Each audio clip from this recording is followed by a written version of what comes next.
আসসালামু আলাইকুম। সবাই কেমন আছেন? আশা রাখছি অনেক ভালো আছেন।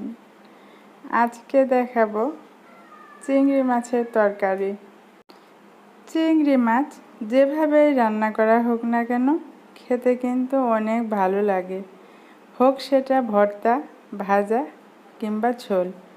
তো আজকে আমি টমেটো দিয়ে চিংড়ি মাছের ঝোল করে দেখাবো। আসুন দেখে নিন তার জন্য পুরো রেসিপিটা। চুলায় একটা কড়াইয়ে পরিমাণ মতো তেল দিয়ে নিলাম কিছু পেঁয়াজ কুচি। এখন দিয়ে নেব পরিমাণ মতো লবণ, দিয়ে নাড়াচাড়া করে নেব কিছুক্ষণ। এরপরে দিচ্ছি হলুদের গুঁড়া, লাল শুকনা মরিচের গুঁড়া, ঝালটা নিজেদের পছন্দ অনুযায়ী দিয়ে নেবেন। দিচ্ছি পরিমাণ মতো রসুন বাটা। সবগুলো মশলাই আমি দেওয়ার পরে কিছুক্ষণ জ্বালাই নিতেছি। এরপরে দিলাম জিরে বাটা। এতে করে আমার পেঁয়াজটাও ভাজা হচ্ছে আর বাকি মশলাগুলো একটু একটু করে ভাজা হচ্ছে। দিচ্ছি সামান্য পরিমাণে আদা বাটা। কিছুক্ষণ নাড়াচাড়া করে নেব। এরপরে দিয়ে দিব সামান্য পরিমাণে পানি, যেন মশলাগুলো পুড়ে না যায়। পানিটা দেওয়ার পরে সবগুলো মশলা ভালোভাবে কষায় নিতে হবে।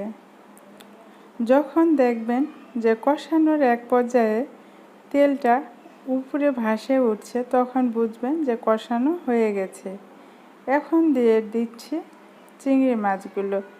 আর এই চিংড়ি মাছের মাথার দিকের অংশটা আমি ফেলে দিচ্ছি, খোসাগুলা ভিতরের অংশটা রেখে দিয়েছি।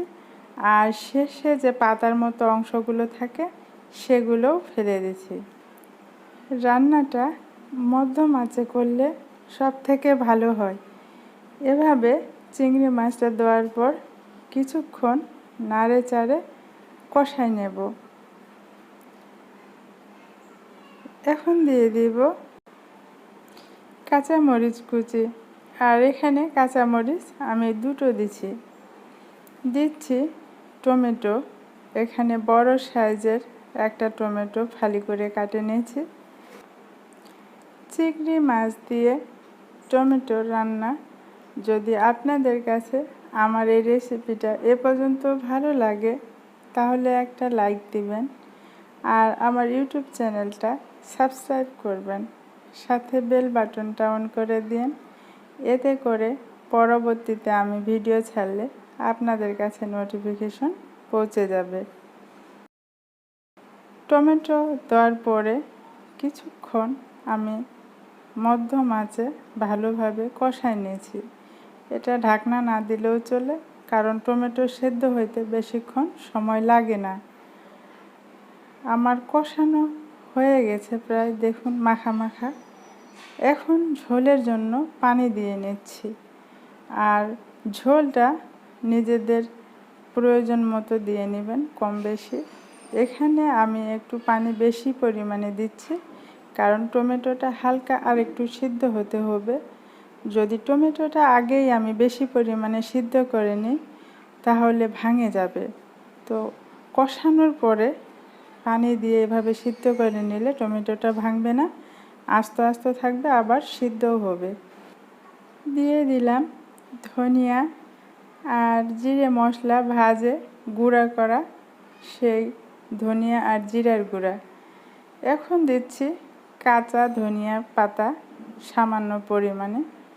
এতে দেখতেও ভালো লাগে আর একটা সুন্দর ঘ্রাণ আসে তরকারিতে। এখন দেখুন তরকারিটা কত সুন্দর মাখা মাখা হয়েছে, দারুণ একটা কালার আসছে আর ঘ্রাণ, খেতেও অনেক সুস্বাদু। সবাই অনেক অনেক ভালো থাকবেন, পরিবারের সাথে থাকবেন।